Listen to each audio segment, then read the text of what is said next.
నమస్తే. నేను మీ బాబీ వర్ధన్. బీబీసీ వాయిస్ ఛానల్లోని ఓల్డ్ ఈజ్ గోల్డ్ వెండితెర ముచ్చట్లు కార్యక్రమానికి స్వాగతం. ఇవాళ మరో మంచి సినిమా గురించి మీతో ముచ్చటించడానికి నేను వచ్చాను. ఆ సినిమా ఏంటంటే విజయ సంస్థ అత్యంత ప్రతిష్టాత్మకంగా నిర్మించిన జగదేక వీరుని కథ.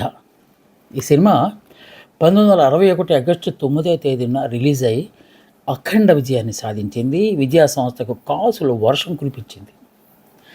ఆ సినిమా అంత గొప్పగా ఆడటానికి అనేక విశేషాలు ఉన్నాయి. ఆ విశేషాలు ఏంటో మాట్లాడే ముందు మనము ఈ చిత్రానికి సంబంధించి ఆన్ స్క్రీన్ ఆఫ్ స్క్రీన్ సంబంధించిన కొన్ని విశేషాలను తెలుసుకుందాం. దీనికి నిర్మాత సాధారణంగా అయితే చక్రపాణి నాగిరెడ్డి అని రావాలి. ఈ సినిమాలో కావాలని కేవీ రెడ్డి గారు తానే నిర్మాతగా ప్రకటించుకున్నారు. సో అదొక ప్రత్యేకత. ఇక స్క్రీన్ ప్లే దర్శకత్వం ఆయనే చేసుకున్నారు, కేవీ రెడ్డి గారు చేసుకున్నారు. మాటలు పాటలు మాత్రం పెంగళి నాగేంద్రరావు గారితో ఆయన చేయించారు. ఇక సంగీతం విషయంలోకి వచ్చేసరికి పెండ్యాల నాగేశ్వరరావు గారు ఈ సినిమాకు సంగీత దర్శకత్వం వహించారు. పాటలు పెంగళ గారే రాశారు. నేపథ్య గానం విషయంలో ఘంటసాల గారు, సుశీలమ్మ, లీలమ్మ, మాధవ్ పెద్ది, స్వర్ణలత, రాజారత్నం, సరోజిని అని కొత్త వాళ్ళని కూడా దాంట్లో పార్టిసిపేట్ చేయించారు. ఇక ప్రధాన తారాగణం ఎవరు అంటే ఎన్టీఆర్ సరసన బి సరోజాదేవి. అప్పటికే పాండురంగ మహత్యంలో ఆవిడ చేస్తున్నారు, హీరోయిన్గా చేస్తున్నారు. ఇక రాజనాల, రేలంగి, సిఎస్ఆర్, మిక్కిలినేని, ముక్కామల, వంగర, కన్నాంబ, ఋష్యేంద్రమణి, ఎల్విజి లక్ష్మి, గిరిజ, జయంతి,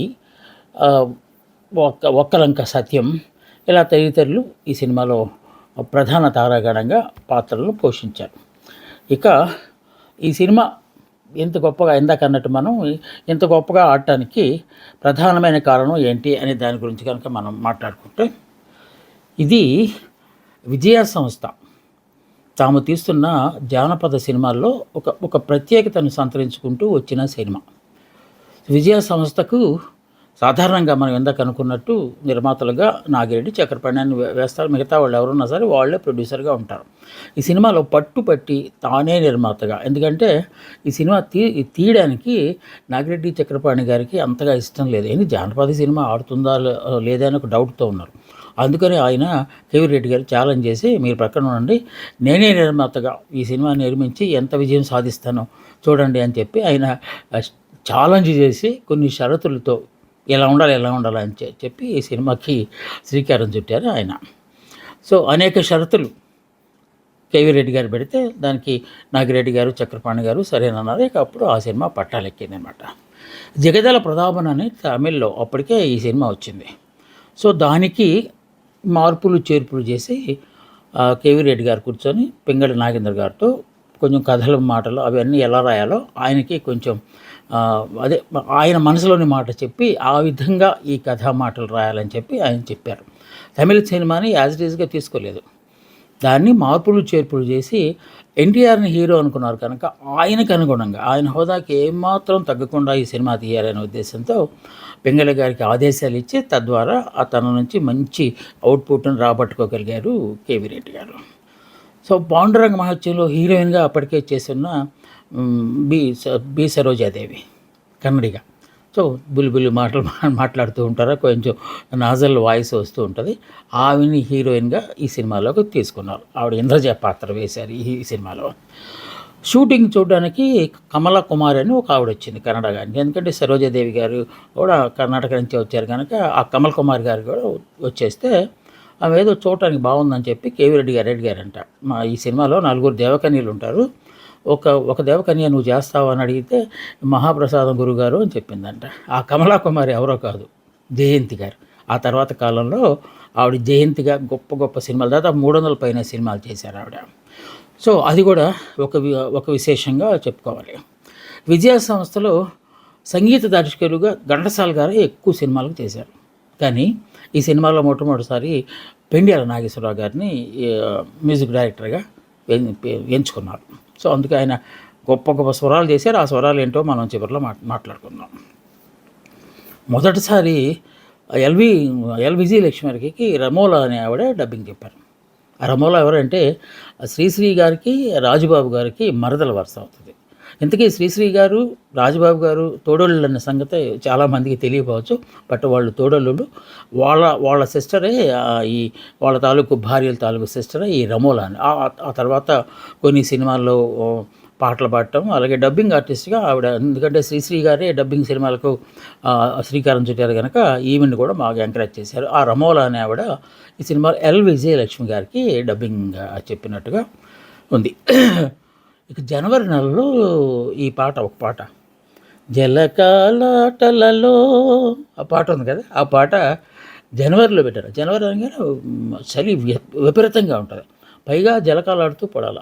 అది స్విమ్మింగ్ పూలే కావచ్చు, బట్ స్విమ్మింగ్ పూల్ లాంటి దాంట్లో చేయాలంటే వీళ్ళకి ఇంకా చాలా కష్టం అవుతుంది. పైగా పాట కనుక చాలా కట్స్ ఉంటాయి, రీటేక్స్ ఎక్కువ ఉంటే వాళ్ళకి అది జ్వరాలు వచ్చేస్తాయి అని చెప్పి కేవీ రెడ్డి గారు 2 రోజులు ముందుగానే చెప్పారంట. బాబు ఆ పాట దాంట్లో తీయబోతున్నాం, ఆ పూల్లో వేడి నీళ్లు సప్లై చేయండి అని చెప్పారంట. అంటే చూడండి ఎంత జాగ్రత్త పడతారు అప్పట్లో. ఇప్పుడైతే ఐస్ అంటే ఐస్లోనే చేయాల్సి వస్తుంది.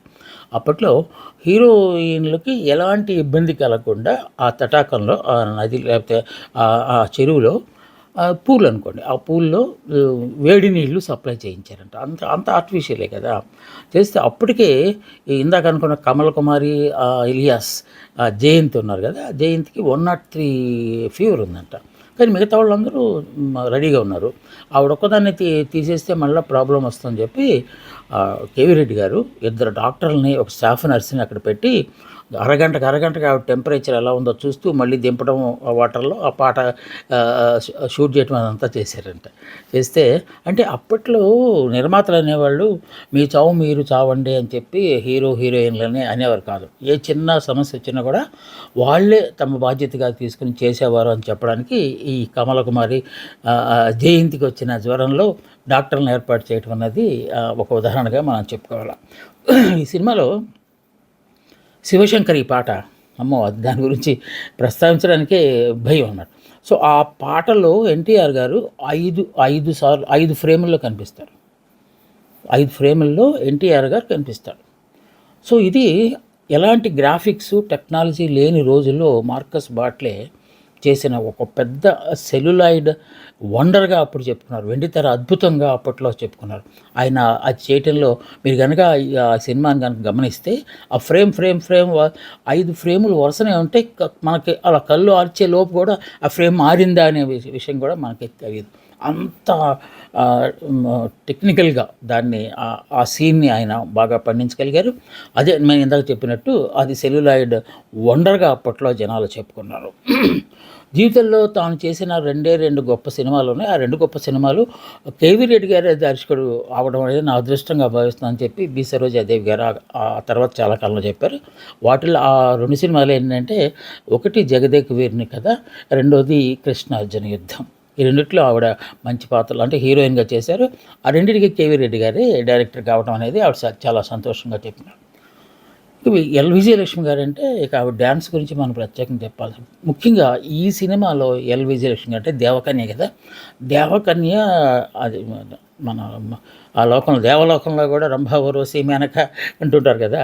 సో అలాంటి డ్యాన్సర్ల కోవలకు చెందిన ఒక దేవతామూర్తిగా ఆవిడ చేసిన డ్యాన్స్కి జనాలు నీరాజనాలు పలికారన్నమాట. అసలు ఎల్ విజయలక్ష్మి అనగానే ఆవిడ బొటనైళ్ళ మీద డ్యాన్స్ చేస్తుంది అనే ఒక పేరు.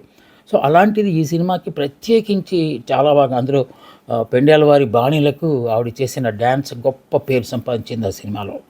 సో అలాగే అసలు వాస్తవానికి ఈ జగదేక వీరుని కథ అనేది మామూలుగా అయితే అనగనగా ఒక రాజు అని పేదరాశి పెద్దమ్మ అంట కదా, పేదరాశి పెద్దమ్మ కథ లాంటి కథ అంటే ఏదో టూకీగా అలా చెప్పచ్చు. కానీ దాన్ని ఇంత గొప్పగా మలచి ప్రతి యాంగిల్ ఆ 24 క్రాఫ్ట్స్ అంటారు, ఆ క్రాఫ్ట్స్ అన్నిటినీ చాలా సమర్థవంతంగా కేవీ రెడ్డి గారే అన్నీ తానే ఆ సినిమా అంత గొప్ప. ఇప్పుడు చూసినా కూడా ఆ సినిమా నిన్నగా మొన్న తీసిన ఆ సినిమాలాగా అనిపిస్తుంది. సో ఇది కేవలం పేదరాశి పెద్దమ్మ లాంటి ఒక జానపద ఏదో మాట వరుసగా చెప్పుకునే కథ కాదు. ఇది శాశ్వతంగా ప్రేక్షక హృదయాల్లో నిలిచిపోవాలి అనే ఒక ఛాలెంజ్, సవాలుగా తీసుకుని ఆయన ఈ సినిమా తీశారు. కనుక మనం ముందే అనుకున్నట్టు ఈ సినిమా కథ ముందు పెంగళ గారు తయారు చేసి అది ఆ సినిమా తమిళ్ సినిమా తాలూకు జగదల ప్రతాపన్ ఆ సినిమా రాసిన తర్వాత చక్రపాణి గారికి నాగిరెడ్డి గారికి వినిపిస్తే ఇది ఆడదండి ఈ సినిమా, ఇలాంటి సినిమాలు ఏమాడతాయి, కాకమ్మ కబుర్లాగా పేదరాశి పెద్దమ్మ కథలు ఏమాడతాయి, చందమామ కథలు ఏమాడతాయి, మన మ్యాగజైన్లో వేసుకోవచ్చు అన్నంత చులకనగా మాట్లాడారట ఫస్ట్లో. కానీ అది విన్న తర్వాత కేవీ రెడ్డి గారు కాదు, ఈ సినిమాని ఒక వెండితెర ఆణిముత్యంగా నేను మారుస్తాను, ఎన్ని తరాలు మారినా కూడా ఈ సినిమా గురించే ప్రేక్షకులు మాట్లాడే అంత ధీటుగా ఈ సినిమాని తీస్తానని చెప్పి ఆయన ఛాలెంజ్గా తీసుకుని ఆ సినిమా తీశారు. దాన్ని ఆయన నిరూపించారు కూడా. ఇక ఈ ఒరిజినల్ సినిమాని మనం ఒక్క భాషలో తీశారు, తెలుగులో మాత్రం తీశారు. ఆ తర్వాత దీన్ని కన్నడ, తమిళ, మలయాళ, ఒరియా, హిందీ ఇన్ని భాషల్లోకి మారిస్తే అనుకున్నారట. ఎందుకంటే ఇది మన నేటివిటీకి సరిపోవచ్చు, వేరే దక్షిణాది రాష్ట్రాల తాలూకు నేటివిటీకి. బట్ హిందీ అలాగే ఒరియా ఇలా ఎలాంటి భాషల్లో తీస్తే ఈ సినిమా డబ్ చేస్తే ఈ సినిమా సక్సెస్ అవుతుందా లేదా అని చెప్పి కొంచెం అనుమానంగానే అనుకుని తీశారట. అక్కడ కూడా ఇంకా సూపర్ హిట్. ఎంత సూపర్ హిట్ అంటే ఈ సినిమా హిందీలో షోలాపూర్లో రిలీజ్ చేసినప్పుడు అక్కడ కూడా 100 రోజులు ఆడింది. ఆ రోజుల్లో 100 రోజులు సినిమా ఆడటం అంటే పెద్ద గగనం. ఈ సినిమా ఆఫ్కోర్స్ చాలా చాలా చోట్ల 100 రోజులు ఆడింది, అది మనం మాట్లాడుకుంటాం. బట్ షోలాపూర్ లాంటి అంటే ఆఫ్కోర్స్ అక్కడ తెలుగు వాళ్ళు ఉంటారు, అయినప్పటికీ 100 రోజులు ఆడటం అంటే, పైగా జానపద సినిమా అంటే కొంచెం గగనమే. కానీ షోలాపూర్లో ఈ సినిమా 100 రోజులు ఆడి రికార్డు సృష్టించింది. ఇక్కడ పింగళి గారు ఈ సినిమాలో కొన్ని ప్రయోగాలు, కొత్త పద ప్రయోగాలు చేశారు. అంటే ఊత పదాలు రాయటం అనేది ఆయనకి ఆఫ్కోర్స్ పెట్టింది ఆయన పేరు. కాకుంటే ఈ సినిమాలో హాయ్ హలా అనేది అది ఏ భాష మనకు తెలియని భాష కాకపోతే ఆయన అది దేవతా భాష అని చెప్పి ఆయన నిరూపించారు. ఓ మానవ అని చెప్పి మరొకటి ఓయ్ మనిషి అనకుండా ఓయ్ మానవ అనిపించి, ఆ తర్వాత కాలంలో కూడా కొన్ని సినిమాల్లో ఆ మానవ అనేది వాడారు, నేను మానవ అని చెప్పుకున్నా అని హాస్యంగా వాడారు. కానీ దీనిలో అత్యంత దేవతా కన్యల్లో నుంచి ఆ కన్య నోళ్ళలోంచి ఆ పదాలు వస్తూ ఉంటే అద్భుతంలాగా అనిపించింది. సో పింగళి గారికి 100 మార్క్స్ వేశారు ఈ సినిమాకి సంబంధించి. ఆయన సృష్టించిన, పైగా మిగతా వాళ్ళు పలికిన ఆ పదాలు పలికిన తీరు ఎలా ఉన్నా ప్రధాన కథానాయిక ఇంద్రజ సరోజాదేవి గారు ఆవిడ అసలే బుల్లిగా మాట్లాడతారు. అలాంటిది అలా మానవ అనే పదాలని ఆవిడ పలికిన తీరు నాకు సాధారణ సంభాషణలో చెప్తే ఆ సంభాషణలో తాలూకు గాంభీర్యాన్ని అర్థాన్ని చూసి చప్పట్లు కొడతారు. కానీ బట్ ఆవిడ పలుకుతున్న తీరుకే చప్పట్లు కొట్టారంట అప్పట్లో. దీన్ని ముందుగానే ఊహించారు కేవీ రెడ్డి గారు, ఆవిడ పలికితే డెఫినెట్గా దీనికి మంచి ఇది వస్తుందని చెప్పి. ఇక ఒక్కొక్కళ్ళు ఒక్కొక్క పాత్రకి పెట్టింది పేరు. ఉదాహరణకు రాజనాల్ గారు పక్కా విలన్. ఆయన సాంఘికాల్లో చేసినా, జానపదాల్లో చేసినా, పౌరాణికాల్లో చేసినా కూడా దుశ్శాసనం లాంటి విలన్ పాత్రలు వేస్తారు. అలాగే సిఎస్ఆర్ గారు కూడా అప్పుడప్పుడు కొన్ని గంభీరమైన పాత్రలు వేసినప్పటికీ సిఎస్ఆర్ ఆంజనేయులు అంటే విలనీకే పెట్టింది పేరు. ఈ రాజనాల విలన్ వీళ్ళిద్దరిని సిఎస్ఆర్ గారిని విలన్ పాత్రలు కాకుండా కామెడీ పాత్రలు, అదే కేవీ రెడ్డి గారి స్పెషాలిటీ. అంటే ఒక విలన్గా గతంలో సినిమాల్లో కనిపించిన వ్యక్తులు ఒకసారి హాస్యాన్ని పండిస్తూ ఉంటే దాన్నే ఎక్కువ మంది ఆస్వాదిస్తారు, ఎందుకంటే వెరైటీగా ఉంటుంది కదా. సో ఆ విధంగా ఆయన దానికి సక్సెస్. ఈ జానపద సినిమా విషయంలోకి వచ్చేసరికి ఇందాక మనం అనుకున్నాం కదా, పేదరాశి పెద్దమ్మ కథలు అనగానే అట్టకత్తులు ఇవన్నీ ఉంటాయి కాకుండా దీనిలో ఎక్కువ శాతం ఒరిజినల్ వాడారట.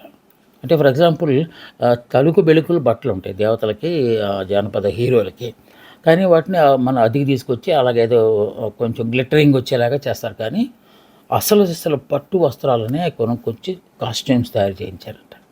అంటే కేవీ రెడ్డి గారు తీసుకున్న ఒక సీరియస్ యాటిట్యూడ్ అనేదాన్ని దీన్ని ఎగ్జాంపుల్గా చెప్పుకోవాలి. అంటే పట్టు వస్త్రాలను తీసుకొచ్చి కాస్ట్యూమ్స్గా తయారు చేయించారంట. మొదటిసారి జానపద హీరోకి ముఖం మీద తిలకం దిద్దారట, అంటే బొట్టు పెట్టారట. పెడితే ఈ మగాళ్ళకి బొట్టు ఏంటి అనే దానికి అది వేరే తిలకం అంటాం కదా, అలాంటిది దిద్దారట. ఇక ఆ తర్వాత వచ్చిన సినిమాలన్నింటిలో జానపద సినిమాల్లో మిగతా వాళ్ళు కూడా ఆ తిలకం దిద్దటం అనేది కంపల్సరీగా చేశారంట. అంటే కేవీ రెడ్డి గారు ఒక ట్రెండ్ సెట్ చేశారనమాట వేష భాషల విషయంలో. ఆ సినిమాలో ఒక ట్రెండ్ చేశారనేది కూడా అప్పట్లో చాలా గొప్పగా చెప్పుకున్నారు. ఒక్క హీరోకి 4 మంది హీరోయిన్లు ఉండటం అనేది గతంలో తమిళ్లో కూడా కొన్ని సినిమాలు వచ్చినాయి. కానీ ఏ సినిమా 100 రోజులు ఆడలేదు. అంటే అసలు ఆడలేదు. అంటే ఫ్లాప్ అయినాయి అని అర్థం. పరాజయం పాలైనవి. కానీ ఈ సినిమాలో 4 మంది హీరోయిన్లు ఉన్నా కూడా సూపర్ సక్సెస్ అయిందంటే కథను ఏ విధంగా మలచారో, ఆ చిత్రీకరణ ఎగ్జిక్యూషన్ అంటే కదా, దాన్ని ఎలాగ చేశారో అనేదానికి ఈ సినిమా ఇప్పటిదాకా వచ్చిన సినిమాలకు ఒక ట్రెండ్ సెట్టర్ లాగా ఉంటుందని కూడా చేశాం. ఈ ఈ సినిమా ఎన్నిసార్లు విడుదల చేసిన, చాలాసార్లు చేశారు. ఆ సినిమా రిలీజ్ చేసిన మళ్ళీ ఇంకో సంవత్సరానికి మళ్ళీ రిలీజ్ చేశారు. అలా రిలీజ్ చేసుకుంటూ దేవదాసు విషయంలో అలా జరిగింది. అలాగే ఈ జగదేక వీరుని కథ విషయంలో కూడా ఎన్నిసార్లు రిలీజ్ చేసినా 100 రోజులు ఆడకుండా ఈ సినిమా ఉండలేదు. రకరకాల కారణాల చేత ఆ సినిమా తీసిన విధానం కావచ్చు, డైలాగ్స్ కావచ్చు, పాటలు కావచ్చు, మాటలు కావచ్చు, ఇలా ఇక రకరకాల కారణాల చేత ఆ సినిమా ఒకటోసారి రెండోసారి మొత్తానికి కలిపి రెండోసారి రిలీజ్ చేసింది దానికి మొత్తానికి కలిపి 30 కేంద్రాల్లో, అప్పట్లో రికార్డ్ అది, 30 కేంద్రాల్లో 100 డేస్ ఆడింది జగదేక వీరుని కథ అనే ఒక ఆణిముత్యం లాంటి కేవీ రెడ్డి గారి విజయ సంస్థ వారి సినిమా. ఇది అప్పట్లో చాలా గొప్పగా చెప్పుకునేవాళ్ళు. ఈ సినిమా అంత సక్సెస్ అవ్వడానికి అప్పట్లో విమర్శకులు, క్రిటిక్స్ ఉంటారు కదా, సినిమా క్రిటిక్స్, సమీక్ష చేసిన వాళ్ళు, సినిమా జర్నలిస్టులు, వాళ్ళు కొన్ని స్కోరింగ్ ఇచ్చారన్నమాట. దాంట్లో చెప్పింది ఏంటంటే కేవీ రెడ్డి గారి దర్శకత్వ ప్రతిభ, పింగళి గారి పదునైన మాటలు, ముఖ్యంగా మార్కస్ బాట్లే గారి ఛాయాగ్రహణ నిపుణత, అలాగే పెండ్యాల వారి కమనీయమైన బాణీలు, ఇక ఘంటసాలు, సుశీలమ్మ గారుల అమృతం గానము, ఇవన్నీ కలిపి ఆ సినిమా అంత గొప్పగా విజయం సాధించడానికి దోహదపడ్డాయని చెప్పి చాలామంది క్రిటిక్స్ అప్పట్లో రాశారు. ఈ సినిమా జగదేక వీరుని కదా. ఈ సినిమా గుర్తొస్తుందా మీకు ఏమన్నా ఈ మధ్య కాలంలో వచ్చిందని? అవును, దర్శకేంద్రుడు రాఘవేంద్రరావు గారు జగదేక వీరుడు అతిలోక సుందర అని చెప్పి ఆ చిరంజీవి, శ్రీదేవి గారిని పెట్టి ఒక సినిమా తీశారు. ఈ కథకు ఆ కథకు సంబంధం ఏమి లేకపోవచ్చు, కానీ ఒకటి ఉంది. దేవలోకం నుంచి భూమి మీదకి వచ్చి ఇదే భాష అలా మానవ అని భాష మాట్లాడుతాం. కొంచెం ప్రేరణగా ఆ పాత్రలు దాంట్లో 4 ఉంటే దీనిలో మాత్రం 4 పాత్రలు పెట్టకుండా ఒక సినిమా. బట్ ఈ సినిమా కూడా అద్భుతమైన ఈ జగదేక వీరుడు అతిలోక సుందరి సినిమా రిలీజ్ అవ్వడానికి శ్రీదేవి, చిరంజీవి గారు నటన ఎంత గొప్పగా చేసిందో, ఆ సినిమాలో బాణీలు ఇళయరాజా గారు చేసిన సంగీతం ఎంతో గొప్పగా ఉండి ఆ సినిమాని జగదేక వీరుని కథ అంటే సరసన నిలిపిందని, కానీ ఆ పేరు పెట్టుకుంటే ఏ సినిమా అయినా సక్సెస్ అవుతుంది అని చెప్పడానికి ఒక ఉదాహరణగా మాత్రమే నేను దీన్ని ప్రస్తావించాను తప్ప అవి రెండు ఒకేలాగా ఉన్నాయని చెప్పడానికి మాత్రం కాదు.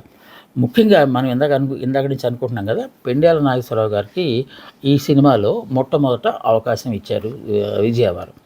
ఘంటసాల మాస్టారే చాలా సినిమాలు కాదు, సాంఘిక సినిమాలు, జానపద సినిమాలు కూడా, పౌరాణిక సినిమాలు కూడా ఘంటసాల మాస్టర్ చేస్తే ఈ సినిమాలో పెండ్యాల నాగేశ్వరరావు గారిని తీసుకొచ్చారు కదా, ఆయన అందుకని ఛాలెంజ్గా తీసుకొని గొప్ప బాణీలు ఈ సినిమాలో చేశారు. వాటిల్లో జలకాలాటలలో కలకల పాటలలో ఏమి హాయిలే హలా, ఆహా ఏమి హాయిలే హలా, ఇది అది ఆ స్విమ్మింగ్ పూల్లో పాడిన పాట. ఇది అద్భుతంగా వచ్చింది ఆ పాట అంతా. ఇక ఓ దివ్య రమణులారా నేటికి కనుకరించినారని ఒకటి వస్తుందట. ఓ సఖీ ఓహో సఖీ ఓహో మదీయ మోహిని అని ఘంటసాల గారు వాళ్ళు కనపడిన తర్వాత చేసే ఒక పాట అదే. ఇంకా అస్సలు పాట మనకు తెలియదు. చంద్రకళాధరి ఈశ్వరీ చంద్రకళాధరి ఈశ్వరీ కరుణామృతమును కురియజేయుమా మనసు కరుగగా మహిమ చూపవా దీన పావనము చేయగా శివశంకరి. ఈ పాట ఎన్నిసార్లు విన్నా ఇది ఒక ఛాలెంజ్ పాట. ఈ సినిమాలో సరిగమలు ఉంటాయి కదా మధ్య మధ్యలో పాప పాప పాప అని. అక్కడ 2 వాయిస్‌లు వస్తాయి. ఎందుకంటే ఇందాక మనం చెప్పినట్టు ఒకే ఫ్రేమ్‌లో 5గురు ఎన్టీఆర్‌లు కనపడుతూ పాడే పాట గనక ఇద్దరు ముగ్గురు కలిపి పాడినట్టుగా ఉండాలి. ఘంటసాల గారి వాయిస్ లాగానే యాజ్ ఇట్ ఈజ్‌గా ఉంటది. అప్పుడు కట్ చేసి మిక్సింగ్ చేసే కార్యక్రమం ఏం లేదు. మొత్తం లైవ్ రికార్డింగే. సో 2 వాయిస్‌లో ఎలా ఉండాలనే దానికి జేవి రాఘవులు గారు, ఆ తర్వాత గొప్ప డైరెక్టర్, మ్యూజిక్ డైరెక్టర్ కదా, ఆయన కూడా ఘంటసాల గారితో స్వరం కలిపారని చరిత్రకారులు చెప్తున్నారు. సో ఆ పాట అంత గొప్పగా రావడానికి కారణం అది. ఇంకో విరించి వచ్చిన మానవ వీరుడు ఏమైనాడని విచారమా, అవును చెలి అవును సఖి అయితే వినవే మా మాట. ఈ పాట కూడా చాలా గొప్పగా వస్తుంది. ఇంకొక డ్యూట్ ఉంది.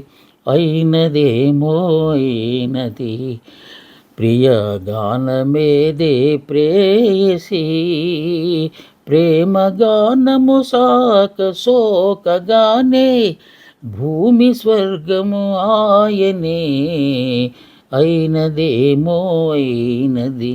ఘంటసాల గారి పాటలతో మనకు జోక్లా. ఇంకొక పాట, విషాదమైన పాట ఒకటి ఉంటుంది. ఆ దేవకనిళ్ళు మాయమైపోయిన తర్వాత హీరో పాడే ఒక పాట చాలా మంచి విషాద రాగంతో చేశారు. రారా కనరారా కరుణమానినారా ప్రియతమలారా రారా. ఇది మాత్రం మంచి విషాద రాగాధారంగా తింది. బహుశా తోడి శివరంజన్ అయి ఉండాలి, మనకు తెలియదు. అంత బాగా నాకు ఇది లేదు. బట్ ఆ రెండిట్లో ఏదో ఒక రాగం అయి ఉండాలి ఈ పాట. సో ఇలాంటివి చాలా సినిమాలు, ఇంకా ఈ పాటలో మొత్తం ఒక 16-17 పాటలు ఉన్నాయి పద్యాలు కాక. సో వాటిల్లో అన్ని సూపర్ హిట్సే. ఇవి మాత్రం కొంచెం నాకు గుర్తుండి వీటి గురించి మాట్లాడాను. మీరు ఈ పాటలతో పాటు గొప్ప ఒక అనుభూతిని పొందాలంటే మాత్రం జగదేక వీరుని కథ సినిమా తప్పనిసరిగా చూడండి. యూట్యూబ్లో అది లభిస్తుంది. సో ఇది ఇవాల్టి జగదేక వీరుని కథ గురించిన కొన్ని ముచ్చట్లు. మళ్ళీ ఇంకొక మంచి సినిమాతో నేను మీ ముందుకు వస్తాను. అందాక సెలవు. నమస్తే, మీ బాబీ వర్ధన్.